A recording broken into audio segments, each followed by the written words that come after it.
महारळ कल्याण येथील city survey number 40/58 एकूण 83 acre जमीन ही शासनानं संरक्षण खात्याकरता संपादित केली।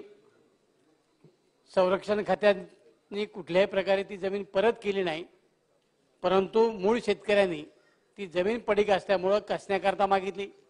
एकूण 60 ते 70 लोकांची जमीन घेतली आणि त्यातल्या 21 लोकांनी ती कृषी विकास सोसायटी म्हणजे शेती कसण्याकरता म्हणून ती जमीन घेतली आणि त्या 21 लोकांना शासनाने जमीन दिली। ती सोसायटी करत असताना त्याच्यामध्ये मूळ मालक आणि त्याचबरोबर इतर काही लोक ज्यांचा त्या जमिनीशी संबंध नाही अशा लोकांना ती जमीन कसण्याकरता दिली, परंतु त्यांनी ती जमीन कसली नाही म्हणून शासनाने ती परत घेतली। ते लोक कोर्टामध्ये गेले। कोर्टामध्ये गेल्यानंतर परत ती जमीन त्यांना कसण्याकरता दिली, परंतु ज्या जमिनी लीजवर दिलेली आहे कसण्याकरता दिली त्याचा मूळ मालक त्या जमिनीचं सरकार आहे। अशी जमीन कुठलीही कागदपत्र न तपासता अधिकाऱ्यांनी त्याच्यामध्ये फेरबदल करून सदरची जमीन ही त्या मालकांना विकत दिली। मूळ मालकांना दिली। आता मूळ मालक 60 ते 70 आहेत, त्यापैकी 21 लोकांना दिली, त्यातले काही लोक नाही अशा लोकांना जमीन परत केल्याने त्यांनी एका बिल्डरला डेव्हलपमेंट करता दिली। त्यापोटी 4 कोटी रुपये घेतले आणि 4 एकर जमीन बाहेर एकरी घेतली।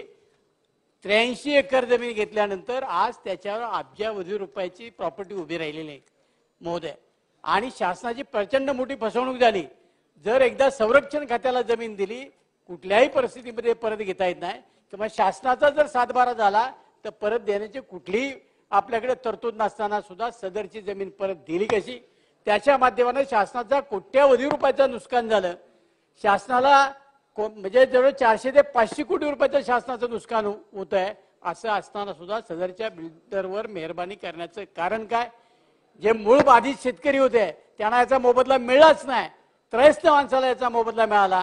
अशा बिल्डरवर तुम्ही कारवाई करणार का? सदरची जमीन परत घेणार का? हे माझे मंत्री महोदयांना प्रश्न आहेत। धन्यवाद। मंत्री महोदय।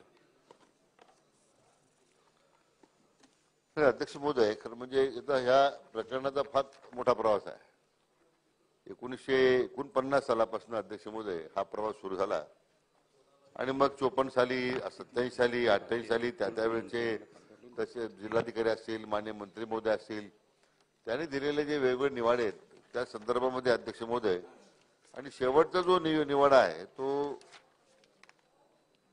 2019 साली जिल्हाधिकारी ठाणे यांच्याकडील भोगवटा वर्ग 2 मधून 1 मध्ये रूपांतर करण्याचे आदेश झाले आहेत आणि त्यासाठी अध्यक्ष महोदय आधी मूल्य 12 कोटी 63 लाख त्या ठिकाणी भरले गेले। अध्यक्ष महोदय, ही जी संस्था होती मराठा सामुदायिक शेती संस्था, त्यांना 1 सालाकरता ती लिजनी देण्यात आलेली जमीन होती, परंतु या सगळ्या प्रक्रियेमध्ये एमएलआरसी ऍक्ट प्रमाणे त्या लीजला मुदतवाढ जी घ्यायला पाहिजे होती ती घेतली नाही आणि त्यावेळी त्या तत्कालीन जिल्हाधिकारी त्यांनी या संदर्भामध्ये कारवाई करण्याच्या सूचना दिल्यात। अप्पर जिल्हाधिकारी ठाणे यांच्याकडे त्याविरुद्ध अपील झालं, जे सहाय्यक जिल्हाधिकारी त्यांच्या निर्णयाविरुद्ध त्या अपील खारिज करण्यात आलं। अप्पर आयुक्त कोंकण यांच्याकडे अपील करण्यात आलं, ते खारिज करण्यात आलं। अध्यक्ष महोदय, खरं म्हणजे यामध्ये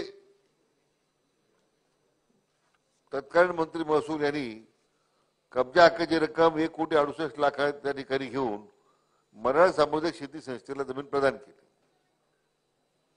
आणि अध्यक्ष महोदय, पुढे 2009 साली विभाग आयुक्त कोंकण यांनी मग ती जमीन विक्री करण्याची जी परवानगी मागितली संस्थेने दिली आणि अध्यक्ष महोदय ती रक्कम 75% अनर्जित रक्कम घेऊन रिजन्सी निर्माण लिमिटेड यांना विकण्याची त्या ठिकाणी विक्री परवानगी देण्यात आली। प्रवास मोठा आहे। अध्यक्ष महोदय, याच्यामध्ये काय निमित्त झाल्यात?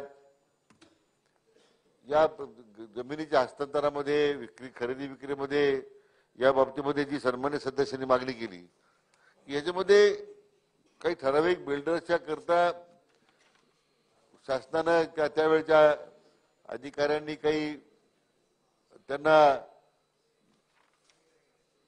अधिक फेवरिझम दाखवलं का अध्यक्ष महोदय, या सगळ्याच बाबी सन्मानित सदस्यांची मागणी आहे. खरं म्हणजे आता हा व्यवहार तसा 2019 सालीच पूर्ण झालेला आहे, पण अध्यक्ष महोदय तथापि सन्मान्य सदस्यांची जी मागणी आहे त्या बाबतीमध्ये सगळे त्यांनी उपस्थित केलेले जे आक्षेप आहेत त्यासाठी स्वतंत्रपणे अध्यक्ष महोदय माननीय विभागीय आयुक्त कोकण यांना या बाबीची संपूर्ण जो प्रवास झालेला आहे त्याची पडताळणी करण्याच्या सूचना देण्यात येतील. आणि जर तशी काही गैरव्यवहार झाले असतील, काही अनियमितता झाले असेल, शासनाची फसवणूक झाली असेल, या बाबतीमध्ये जर त्यांच्याकडून जो काही अहवाल येईल अध्यक्ष महोदय त्यावर मग शासन निर्णय करेल.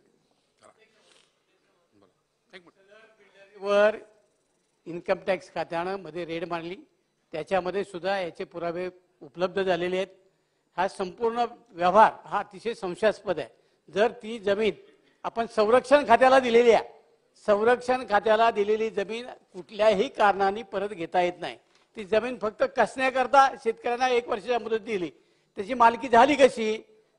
संबंधित बिल्डरला त्यावेळेची जी किंमत होती तेवढे सुद्धा पैसे त्यांनी भरले नाही. शासनाने तिथेही फसवणूक केली. आणि मग जर शासनाची फसवणूक होणार असेल तर शासन याच्यामध्ये बारकाईने लक्ष घालून संबंधित बिल्डरवर संबंधित संस्थेवर कारवाई करणार का? कारण याचे 60 ते 70 मालक आहेत आणि 21च लोकांना कशी परत केली? बाकीचे मालक कोर्टात गेलेले आहेत. म्हणजे लोकांना विश्वासात न घेता, मूळ मालकांना विश्वासात न घेता या जमिनीची परस्पर विक्री झालेली आहे. त्याच्यात मोठ्या प्रमाणात बिल्डिंग झाल्या, लोकांची फसवणूक झालेली आहे. आणि त्याच्या पोटी सुद्धा मंत्री महोदय शासनाला 400 ते 500 कोटी रुपयाचा शासनाचा महसूल बोलवलेला आहे. 1 रुपया 2 रुपयाचा नाही. जर 400, 500 कोटी रुपयाची शासनाची फसवणूक होणार असेल तरी शासन जर ते अतिशय लाईटली घेणार असेल तर कुठंतरी याच्यामध्ये चुकीच्या पद्धतीने चालले. माझी मंत्री महोदयांनी 100% विश्वास आहे. आणि मंत्री महोदयांनी एकदा मनामध्ये ठरवलं तर याच्या मुळाशी जाऊन नेमकं याच्यामध्ये दोषी कोण त्याचा शोध लावतील. आणि म्हणून तो त्यांनी लावावा. जर चुकीच्या याच्यामध्ये झालेली असेल आणि शासनाची फसवणूक झाली असेल तर शासनाने याच्यात तातडीनं SIT नेमून याची चौकशी करणार का?